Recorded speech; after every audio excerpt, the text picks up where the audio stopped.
उसके बाद 2 साल मैंने बैंक ऑफ न्यूयॉर्क मेलोन एक अमेरिकन कंपनी उसमें जॉब किया एज ए सॉफ्टवेयर डेवलपर। होना बिलो एवरेज कंटेंट नहीं पढ़ना, कंटेंट जब भी आप पढ़े, अच्छी तैयारी हमेशा अच्छे कंटेंट से होता है उनका।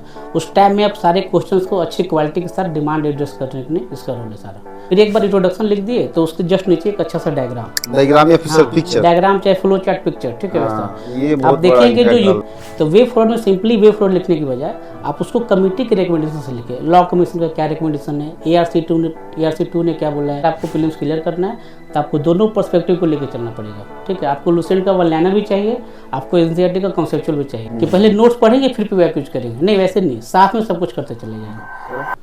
नमस्कार दोस्तों, स्वागत है सबका एक और इंस्पायरिंग और इन्फॉर्मेटिव वीडियो में। अभी हमारे साथ दीपक बर्नवाल सर हैं। दीपक सर जो है कि 9 टाइप्स प्रीलिम्स क्लियर किए हैं, 2 बार UPSC का, 4 बार BPSC का और 2 बार JPSC का और UPPCS का।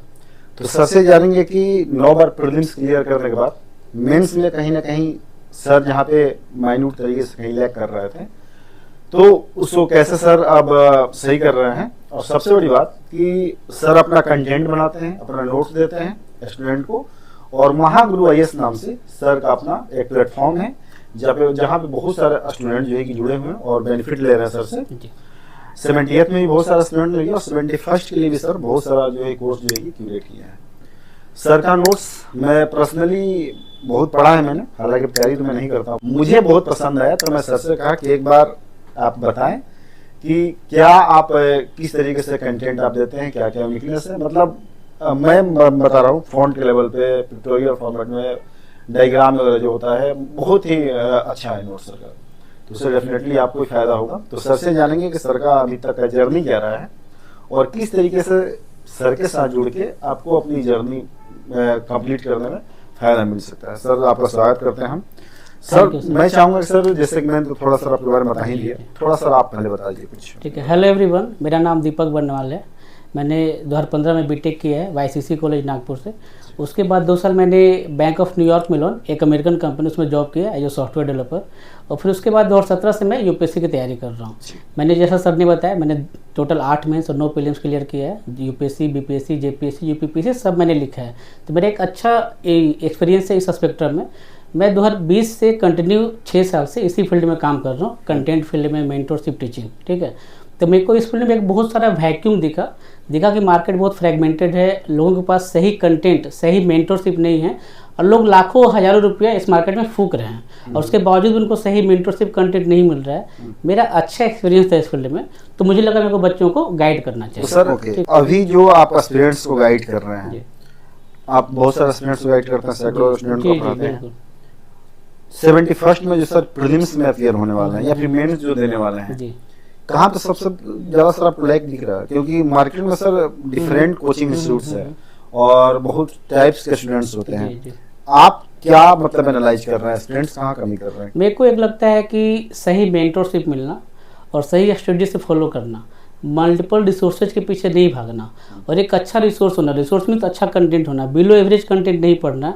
कंटेंट जब भी आप पढ़े, अच्छी तैयारी हमेशा अच्छे कंटेंट से होती है, चाहे वो प्रीलिम्स का कंटेंट हो या मेंस का कंटेंट हो, ठीक है। अगर आप प्रीलिम्स का कंटेंट पढ़ रहे हो तो 2-3 सोर्सेज से बनाया हुआ हो। वो आपका खुद का शॉर्ट नोट्स हो सकता है, वो कोचिंग का नोट्स हो, कोई भी कोचिंग इस फील्ड में अच्छा काम कर रही होगी, 2-3 कोचिंग अच्छा काम कर रही होगी, बाकी सब नाम से कमा रही होगी वैसा। तो आपको ये पता करना है किस कोचिंग के नोट्स अच्छे हैं, किस मेंटर के नोट्स अच्छे हैं, या अगर आप खुद बैठ के सेल्फ स्टडी से बना सकते हैं तो वो भी, ठीक है। 2-3 सोर्सेज से एक नोट्स पकड़ना है, उसको आपको मल्टीपल टाइम्स रिवाइज करना है, ज़्यादा सोर्सेज के पीछे नहीं भागना है। एक ही सोर्स पकड़ लिए, उसका अगर हमें 70-80% पार्ट भी याद है, दैट्स मोर देन एनफ, ठीक है, उससे हमारा काम हो जाता है। फिर वही मेंस में भी अगर आएंगे तो एक बेहतरीन नोट्स होना चाहिए मेंस का। एक अच्छा मेंस का नोट्स एक अच्छे मेंस की तैयारी का फाउंडेशन होता है। सर आप ये बताएं कि आप इतना मेंस लिखे हैं, आप कहाँ पे लिख करते थे सर? मेरे को लगता है कि जब मैंने 2019 का पहला मेंस लिखा, UPSC, हाँ UPSC का, तो मैंने 3 महीने खूब मेहनत की थी, दिन रात, मतलब रात भर, लिटरली मैं रात भर लाइब्रेरी में रहा हूँ, ठीक है। वैसा मेरे दोस्त, हाँ वारन में मेरे दोस्त फोन रहते थे कि दीपक कितनी अच्छी तैयारी कर रहा है। वैसा मैं लास्ट तक बहुत पढ़ा हूँ, बट जो कमी रही रिवीजन में, नोट्स इतने बना लिए भर के, ठीक है, बट उस नोट्स को कंसोलिडेट नहीं कर पाए, ठीक है। फिर उस नोट्स को मल्टीपल रिवीजन नहीं कर पाए, आंसर राइटिंग की प्रैक्टिस नहीं कर पाए। मेंस का मतलब है एक अच्छा नोट्स, उसको मल्टीपली रिवाइज करना और जो नोट्स बनाए हैं उसको आंसर राइटिंग के तहत प्रैक्टिस करना। आप प्रॉपर 3 घंटे में, 2.5 घंटे में जो भी उसका टाइमिंग है एग्जाम का, उस टाइम में आप सारे क्वेश्चंस को अच्छी क्वालिटी के साथ डिमांड एड्रेस करने के लिए इसका रोल है सारा।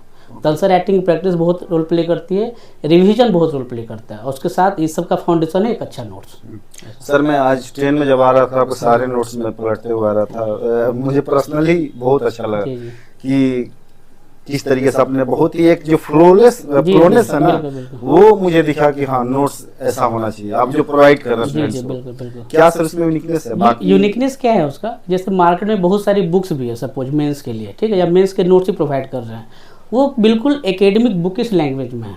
मेरा पर्पस, मेरा जो अप्रोच है वो टोटली एग्जाम ओरिएंटेड और स्टूडेंट ओरिएंटेड है। जैसे अगर मान लो कोई बच्चा बीपीएससी का, यूपीएससी का, यूपीपीसीएस का मेंस लिख रहा है, ठीक है, तो जब वो मेंस लिखता है उसको क्या चाहिए होता है, सबसे पहले इंट्रोडक्शन। तो लोग 1 मिनट इंट्रोडक्शन लिखने में ही वेस्ट कर देते हैं सोचने में। मेरे हर नोट्स में सबसे best introduction, data facts report के साथ, उसके साथ एक कोर्स। अगर हिस्ट्री का है तो बिपिन चंद्र का क्या स्टेटमेंट है, सुमित सरकार का क्या स्टेटमेंट है, अगर इकोनॉमी का है तो नीति आयोग का क्या स्टेटमेंट है, एक कोट भी, ठीक है। फिर एक बार इंट्रोडक्शन लिख दिए तो उसके जस्ट नीचे एक अच्छा सा डायग्राम या फिर पिक्चर, डायग्राम चाहे फ्लो चार्ट पिक्चर, ठीक है हाँ, वैसा। ये आप बहुत बड़ा देखेंगे जो impact यूपीएससी डालता का या जो बीपीएससी में जो Definitely. ट्रेंड आ गया पिछले 2-3 सालों में, क्योंकि यूपीएससी वाले बच्चे सब कूद गए हैं, ठीक है। तो इंट्रोडक्शन के जस्ट बाद आपको एक अच्छा सा पिक्चर, फ्लो चार्ट, डायग्राम देना है, ठीक है वैसा। तो मेरे हर नोट्स में आपको एक फ्लो चार्ट दिखेगा, 2-3 फ्लो चार्ट दिखेगा, ठीक है। फिर सब बॉडी में भी आएंगे, जो प्रोज हो गया, सिग्निफिकेंस हो गया, चैलेंजेज हो गए, तो आपको 10-12 पॉइंट्स लिखने हैं, मल्टीपल पॉइंट, जितने आप पॉइंट्स लिख सकें। आपको 5-5 पॉइंट के पीछे नहीं भागना है, याद तो 5-5 पॉइंट होने चाहिए, बट मल्टीपल पॉइंट्स, और उस हर पॉइंट के साथ आपको सब्सटेंशिएट करना है, डायग्राम के साथ, सॉरी डेटा के साथ, फैक्ट के साथ, एग्जाम्पल के साथ। फिर चैलेंजेज आए, फिर सरकार ने क्या क्या इनिशिएटिव्स लिया है उसको एक फ्लो चार्ट से दिखा दिए, हब स्पोक मॉडल के साथ, ठीक है।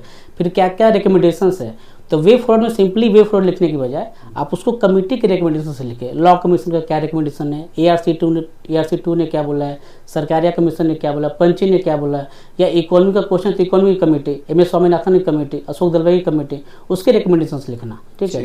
ये बहुत रोल प्ले करता है। पॉलिटिकल क्वेश्चन है तो आपके आर्टिकल्स, जजमेंट, उसको बहुत रोल प्ले करता है। ये सर आपने सारा अपने नोट्स ये मेरे में सारे नोट्स में, मेरे सर, नोट्स बहुत कुछ डिटेल आप नोट्स अपने जी दिखाइए। बिल्कुल।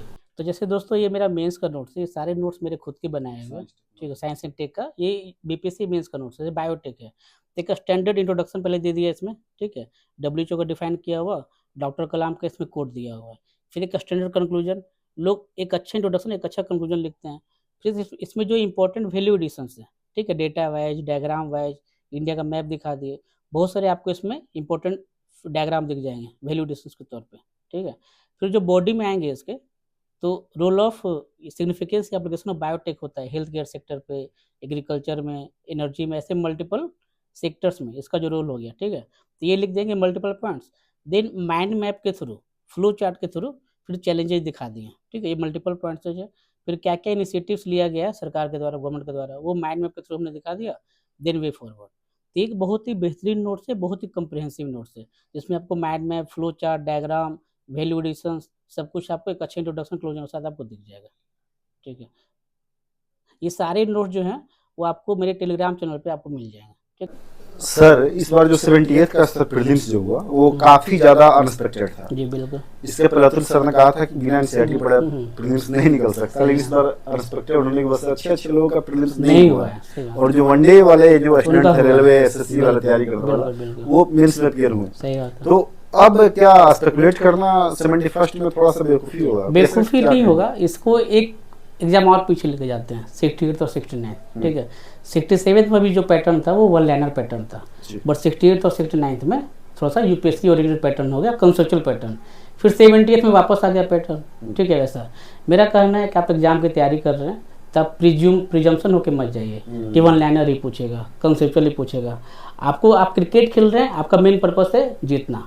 आप ये मत एक्सपेक्ट करिए कि बुमराह यॉर्कर ही देगा, फुल टॉस भी दे सकता है। तो आपको हर बॉल की तैयारी करके जानी पड़ेगी, आपको हर एंगल से तैयार होना पड़ेगा। आजकल एग्जाम जितने इवॉल्व हो रहे हैं और जितना कट शॉट कंपटीशन है, जितना कम्पिटिटिव हो गया है, आप प्रिज्यूम नहीं कर सकते, रिलैक्स नहीं हो सकते हैं। मेरा कहना है अगर आपको प्रीलिम्स क्लियर करना है तो आपको दोनों पर्सपेक्टिव को लेकर चलना पड़ेगा, ठीक है। आपको लुसेंट का वन लाइनर भी चाहिए, आपको एनसीईआरटी का कंसेप्चुअल भी चाहिए, ठीक है।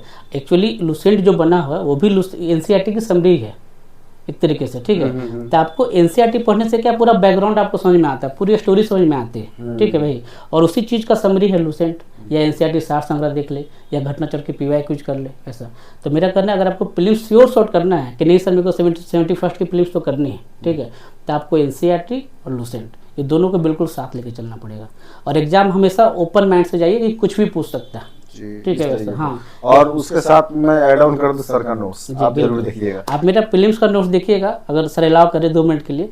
मैंने जो प्रीलिम्स का नोट्स बनाया है, जैसे मेरे मेंस के नोट्स बहुत ही होलिस्टिक है दोस्तों, बहुत कॉम्प्रिहेंसिव है, ठीक है। किसी भी नोट से कंपेयर करिए कोचिंग से, बिल्कुल आपको यूनिक मिलेंगे, ठीक है। वैसे ही मेरा प्रीलिम्स का नोट्स भी बहुत यूनिक है, ठीक है। जैसे ये प्रीलिम्स का नोट्स है, तो प्रीलिम्स का नोट्स बहुत कॉम्प्रिहेंसिव बना हुआ है कि सोर्सेज आप देखेंगे कि जो एनसीईआरटी है, ठीक है, कॉन्सेप्चुअल होता है, और जो लूसेंट हो गया, इन दोनों को मिक्स करके, उसके अलावा जो एनसीईआरटी सार संग्रह मेडिसिनल फैक्ट्स हैं, उन सबको क्लब करके हमने एक नोट्स बनाया, ठीक है। ये बहुत ही कलरफुल है, बहुत डायग्राम्स वगैरह ऐड किए हुए हैं, पिक्टोग्राफिक, ताकि वो याद भी रहे, कलरफुल भी दिखे, ठीक है। ये सब नोट्स मेरे बनाए हुए हैं, ये बहुत कॉम्प्रिहेंसिव नोट्स है। इसके बाद सबसे लास्ट में जो घटना चक्र की पीवाई क्यूज है, जो प्रीलिम्स की पीवाई क्यूज होती है, स्टेट पीसीएस की, बीपीएससी की, यूपी पीसीएस की, जेपीएससी की, एमपी पीसीएस की, वो सारे पीवाई क्यूज हमने ऐड किए हुए हैं, ठीक है। ये वन स्टॉप सोल्यूशन है प्रीलिम्स के नोट्स के लिए। इससे अच्छा प्रीलिम्स का नोट्स ऑलमोस्ट नहीं हो सकता है। आपके नोट्स भी कॉम्प्रिहेंसिव कवर हो गए, और आपने साथ में उसके पीवाई क्यूज भी लगा लिए, तो ऑलमोस्ट डन हो गया। आपको एक ही सोर्स में सब कुछ मिल जाएगा, ठीक है। आपको अलग से सेकेंड लेयर नहीं रखना है कि पहले नोट्स पढ़ेंगे फिर पीवाई क्यूज करेंगे, नहीं, वैसे नहीं, साथ में सब कुछ करते चले जाएंगे। सर मेंस में सर क्या रणनीति होना चाहिए, और क्या दे रहे हैं स्टूडेंट्स को, किस तरह के कंटेंट दे रहे हैं? और सर एक बात और मैं ऐड करना चाहूँगा, वैसे हम वीडियो स्टूडेंट्स पहले डिस्कस कर रहे थे, आपने सर बताया कि 78th में आपके बहुत सारे सवाल जो है कि एकदम हूबहू है, जो आप हम प्रूफ के तौर पे आप हम स्लाइड भी कर रहे हैं, आप देख रहे होंगे, तो सर किस तरीके से प्रदर्शन करना होगा, और क्या उसमें आप किस तरीके से उसके स्टूडेंट का मदद करेंगे? बिल्कुल। 70th का जो मेंस था, मैं जब अपने कोर्स में करा रहा था लेक्चर, तो बहुत सारे बच्चे बोले हुए कि सर नहीं बिल्कुल ओल्ड पैटर्न पे चलते हैं, ठीक है, ऐसा जो बिल्कुल पीवाई कुछ पूछा स्टैटिक टाइप का वही करते हैं। मैंने बोला नहीं, जो ओल्ड पैटर्न है उसको कंटिन्यू करना है, क्वेश्चन वहाँ से भी आए हैं, लेकिन आपको एग्जाम का डायनेमिज्म देखना पड़ेगा। जिस तरीके से बीपीएससी इवॉल्व हो रहा है, ये अपने आप को सच में यूपीएससी को लेके जा रहा है। आप मेंस का पैटर्न देखिए, ये GS1 में भी लोग हड़बड़ा गए, GS2 तो पूरा चेंज था, ठीक है वैसा। तो मेरे बहुत सारे क्वेश्चन दोस्तों आप देखेंगे, मेरे बहुत सारे क्वेश्चन आप देखेंगे GS1 GS2 में। जैसे GS1 में देखिए, वैसे ही 69th में मैंने मॉडरेट्स और एस्टिमेट वाला क्वेश्चन प्रिडिक्ट किया था, और मॉडरेट्स आ गया। आप देखेंगे किसी कोचिंग ने नहीं करवाया होगा मोस्टली, ठीक है।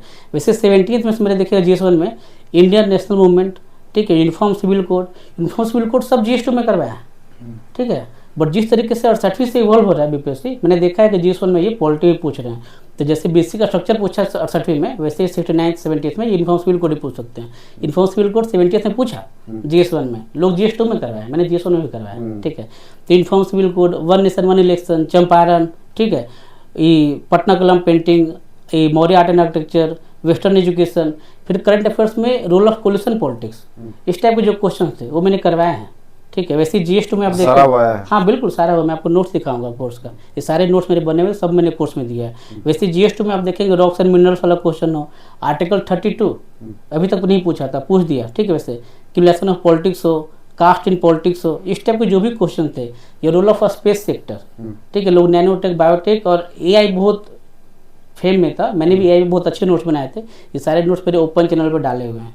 बट AI नहीं पूछ के स्पेस पूछ दिया, ठीक है, गगनयान, मंगलयान और overall role of space sector, और ये सब भी मैंने अपने नोट्स में करवाया था, ठीक है। तो आप देख सकते हैं, ठीक है। और जो मैंने 70th मेंस में मेरे 200+ टॉपिक्स, बहुत हॉट टॉपिक्स, बहुत डिटेल नोट्स के साथ मैंने करवाए थे। यही काम है 71st मेंस में भी, इसको और रिफाइन करके कोर्स को मैं करवा रहा हूँ। 69th में सर का GS में 184 सर मार्क्स, 185 मार्क्स, जो कि सेकंड हाईएस्ट मार्क्स है, मतलब one of the highest, second नहीं पता but one of the highest. लेकिन आप सभी जैसे जानते हैं इंग्लिश मीडियम के साथ कैसा दुर्व्यवहार हुआ है, बहुत कम लोगों का सिलेक्शन हुआ है, बहुत कम लोग, हिंदी मीडियम तो 69th की कॉपी मेरी डाली हुई है टेलीग्राम चैनल पे और यूट्यूब पे भी, आप जाकर देख सकते हैं कॉपी, बहुत अच्छा। तो सर यदि स्टूडेंट आपसे कनेक्ट होना चाह रहा है, कोई चाहता है कि आपसे कनेक्ट होके आपसे बहुत सारा बेनिफिट ले सके, तो कौन कौन सा आप कोर्स लॉन्च किए हैं और किस तरीके से आपसे कनेक्ट हो सकते हैं? 71st प्रीलिम्स के लिए दोस्तों, 71st बीपीएससी के लिए हमारा प्रीलिम्स का और मेंस का दोनों का कोर्स लॉन्च किया हुआ है, ठीक है। प्रीलिम्स में हम प्रॉपर GS के नोट्स दे रहे हैं, प्रीलिम्स के करंट अफेयर्स करवा रहे हैं, प्रीलिम्स की टेस्ट दे रहे हैं, 1-to-1 मेंटरशिप है, आप डायरेक्टली हमसे कनेक्ट कर सकते हैं, ठीक है। टेलीग्राम हमसे बात होगी डेली डायरेक्टली, ठीक है। ये कोर्स हमने लॉन्च किया हुआ है। सिमिलरली हमने बीपीएससी का मेंस का कोर्स लॉन्च किया हुआ है। उसमें आपको जीएस के पूरे topic wise GS1 GS2 SA के नोट्स मिल जाएंगे, बहुत हाई क्वालिटी, ठीक है। उसके वीडियो लेक्चर्स मिल जाएंगे, मेंस की टेस्टेज मिल जाएगी, डेली आंसर राइटिंग मिल जाएगी और 1-to-1 मेंटरशिप, ठीक है। बहुत सारे लोग हैं जो पुलिस में 2, 4, 5 नंबर से रह जाते हैं, मेंस में 10, 20, 30 मार्क्स से रह जा रहे हैं, ठीक है। वैसे लोगों के लिए ये कोर्स बहुत बेनिफिशियल है। इस बात को आइडेंटिफाई करना कि सर कहाँ पे लूप होल्स हैं, कहाँ पे कमी हो जा रही है, ठीक है, और अपने नोट्स को, अपने तैयारी को कैसे एनहेंस करें। तो आप उसके लिए मेरा कोर्स ज्वाइन कर सकते हैं। आप मेरा टेलीग्राम चैनल, वहाँ पे बहुत सारे फ्री रिसोर्सेज डालते रहता हूँ, गाइडेंस डालते रहता हूँ, वहाँ भी ज्वाइन कर सकते हैं। ओके, तो सर ने जो बताया है आप डेफिनेटली ज्वाइन कीजिए। मेरा रिकमेंडेशन है पर्सनली आप सभी के लिए कि सर का जो टेस्ट पे तो मैं खुद से मैं फिदा हूँ। तो जो भी सर ने बताया, टेलीग्राम चैनल हो या फिर यूट्यूब चैनल, व्हाट्सएप का जो ग्रुप है, सारा लिंक मैं इस वीडियो के डिस्क्रिप्शन में दे रहा हूँ। वहाँ पे जाकर आप कनेक्ट हुई सर से और सर से ज़्यादा से ज़्यादा बेनिफिट लीजिए। और बहुत ही नॉमिनल फी है, बहुत ज़्यादा ऐसा नहीं कि 1-8 लाख फी है, 10-20 हज़ार 30 हज़ार ऐसे कुछ नहीं है, बहुत नॉमिनल फी है। ये सर का जो अपना खर्चे होते हैं, जो नोट्स तैयार कराने में कुछ स्टाफ हैं जो, उन्हीं में वो सारा पैसा चला जाता है कहीं ना कहीं। एक तरीके से आप लोगों के लिए बहुत बेहतरीन चीज़ होने वाला आप लोगों के लिए। तो आप डेफिनेटली जुड़िए सर से। Thank you so much sir. Thank you.